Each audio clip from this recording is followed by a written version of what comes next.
A high school student is in custody tonight after a deadly fight in Baytown. It happened early this morning. Fox 26's Angie Rodriguez joining us live from Sterling High School in Goose Creek ISD where this happened. Angie, what can you tell us?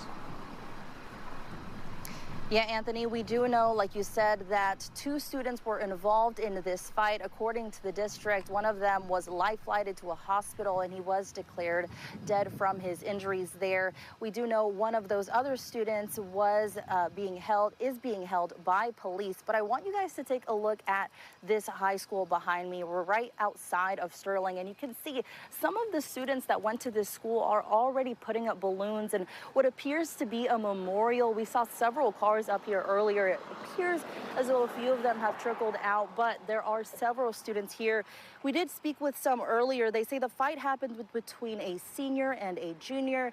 They say it happened at an upstairs empty classroom. One of the students involved at the altercation, like we said, did die as a result of the fight. It's unclear, but these students are saying it was a possible stabbing that could have been what happened. Now, after speaking with those who do attend Sterling, they tell us this is tragic, but not surprising. Y'all should make the school more secure, more teachers that care more, make it more strict, and stop focusing on stuff that does not matter as much as our kids, like the kids. Like, we come here thinking this is a safer environment. We come here to learn and get an education. We don't come here to feel unsafe and feel like we got to watch our back every 24/7. Guys, welcome to the video. This is Justin Paul. So I reported on a tragic stabbing that happened in Winston-Salem, North Carolina at North Forsyth High School. And here's another one, that happened at Sterling High School. I'm thinking Sterling High School is in Houston. Let me just confirm that real quick. Let's see, Sterling. Baytown, Texas. Okay, so Baytown, Texas, which seems like it's maybe a suburb of Houston. And this is a student on here, basically saying, hey, you need to make these schools a lot more safer for the students, This is something that they're not even shocked about. And they saying that the fight happened in the upstairs classroom, an empty classroom. So the students knew that there was an empty classroom they could go and fight into where they wouldn't be disturbed by, administrators and stuff like that. And school fights have happened in high school for forever. They've been happening forever, but now they're getting a lot more deadly, as you can see. So my condolences to the student that has lost their life. They said that they were airlifted.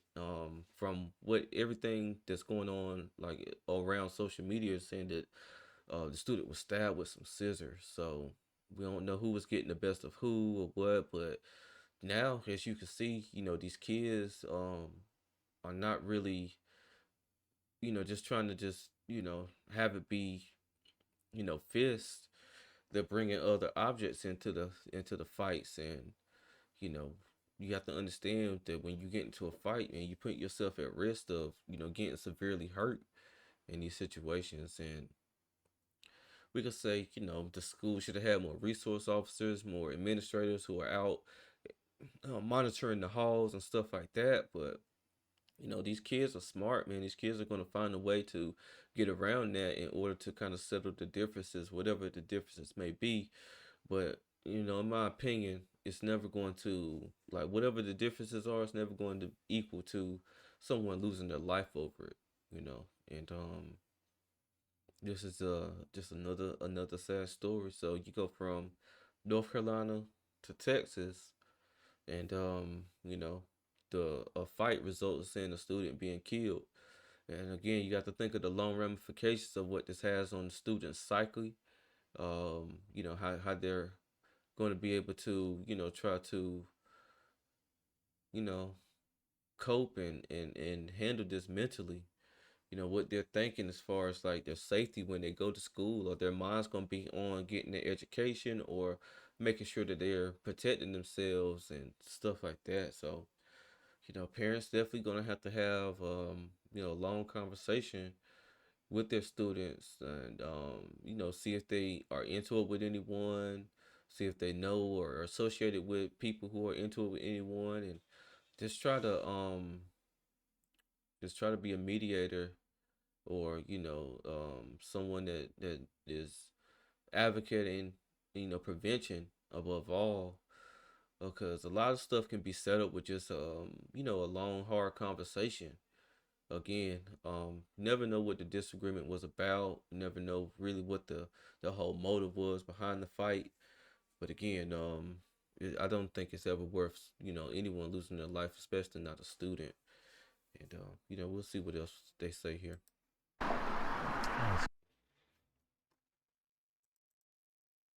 Some strong words there from that student. Now, Angie, talk about some parents here. Did you get a chance to speak to a parent? If so, what did they have to say? Yeah, I did. And I actually had a TikTok live earlier as well. And we learned a lot from students that attend this school and as well as parents who have students that attend this school. We did speak with one of them earlier today. She said that her daughter attends Sterling and had multiple problems or issues with this student in the past. She had reported them to the district and the high school, but nothing was ever done. Now, parents and many other students are posting on social media their condolences to the family of this student, because this is all happening just days before the students here at Sterling and in Goose Creek ISD were supposed to be let out for Christmas break. We're just really devastated because this young man's family is going to have to celebrate Christmas this year without their boy. And it just really could have been avoided if the school would have taken the appropriate measures to notify the parents, because I think a lot of the times they weren't even told. I know what happened with my daughter. The parents were not notified about that. And they told me that they could not give me any information to be able to talk to the parents, to be able to say, this is what happened, what can we do about it? They wouldn't give us any information. On top of all of the things that he's done at school, now he's murdered someone. What is it going to take? No, this is a parent here who was describing, saying that her daughter had issues with the student who did the who they're accusing of murdering the other student. And as she was just saying, she informed the school as well as the district about the incident that her daughter had, and nothing happened. That's what I'm speaking to. um the school and the district, if you get in a report of something happening, something has to be done. Whether it's having a conference with the student and the parents, or expelling that student from that district, and you know making sure that that student isn't around other kids where they can create more harm. We all know that certain kids, they're not at school to learn, they're at school to be disruptors. And like she was saying, what else has to happen for something to be done? um Maybe if something was done, this other student would still be alive. you know Not trying to really single anyone out, but murdering someone is a very serious act. And it's no telling what her daughter had went through with this student, but it sounds like the student has a long track record of being trouble within that school. And again, it's very shocking to hear, like, not even the other parents were informed that something happened. And definitely a drop of the ball, really. Especially if something could have happened to prevent all of this.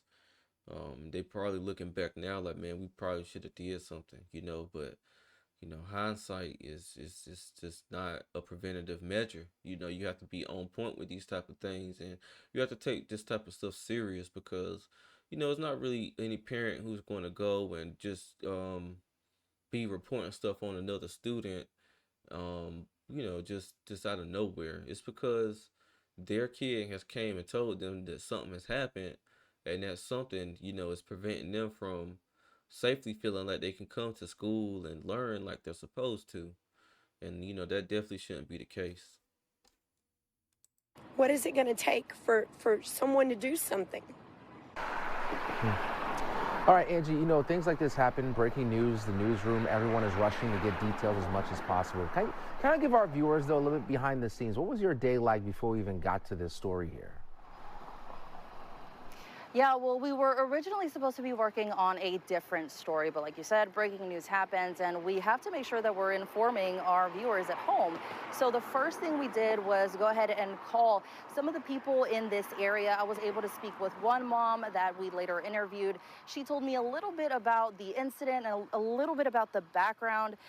We did change directions and started heading towards the school as soon as we found out we were going to be doing this story. We already did receive a statement from the district as well earlier today. So we also reached out to Baytown Police, seeing if they had anything to do with this investigation. They said they did assist, but since they aren't the lead, we can't get our information from there. It's going to strictly come from Goose Creek ISD Police. Once we parked here, though, we did speak with some students. You'll see that on your screen. I actually had to ask their parents for permission since they are underage as well. After that, we met up with the mother that I called earlier. She spoke a little bit about her daughter's problems, like you heard, with this suspect in the past as well. Then we set up for our live shots at 6:30, and we've been updating stuff on web as well, online. Like I said, we had TikTok conversations live as well on Fox 26 Houston. I had my TikTok as well, speaking with students and parents in both English and Spanish at actually Angie TV. So a lot of things that we work on every day, and especially just to, again, inform our viewers and learn a lot of information. That's how I got my information tonight, was on TikTok, actually speaking with the students that go to this school, learning, okay, this student did go to a previous different school. He went to Point, which is a type of school that is for people that need a little bit of help in that aspect. Then he transferred over to here. So a lot of new information that comes when we learn and when we continue to use, social media and things like that. So a lot of details coming out of this situation. Okay, so great reporting work there by Angie Rodriguez. As y'all can see, her social media handles right there on the screen. Great work by her.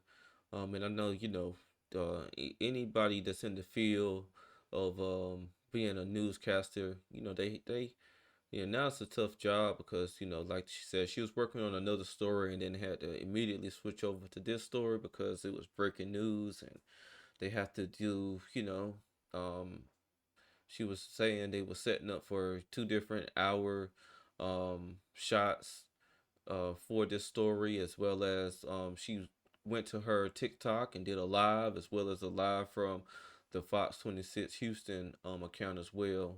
So definitely great work there. Um, and she gave a little bit more insight, saying that the student, which is the suspect in this situation, he had went to another school that they called Point, which was a school for kids who need a little bit more attention, a little bit more help, and then he transferred into Sterling High School. So maybe he came just a little bit too early before he was really ready to be reacquainted with everyone else within like the public school system. You know, but those are all going to be questions that they're going to look at and examine as they try to figure out the motive and what actually started the fight and how did it end up to the point where a student was killed. But I'm gonna go ahead and just wrap this video up. It kind of ran over the time that I would like it to be, but you know, another tragic situation. My condolences and heart goes out to the family of the student who lost their lives, and hopefully these school systems start taking the safety of their kids, man, a lot more serious because they get allotted funds, and a lot of times these funds are going to the wrong things. They need to be allotted towards security, um, cameras, and maybe putting giving a little bit more to the administrators to kind of put themselves into position to where they can monitor these kids and make sure these kids are going to their classes. And I know even though you're in high school, you're a junior, senior, and you're supposed to be more mature at that age than younger kids. A lot of times, man, maturity, you know, sometimes, man, you can be a grown adult and still be immature. So we'll see what becomes of this story. If you like my content, make sure you like, comment, and subscribe to my channel. This is Justin Paul. Peace.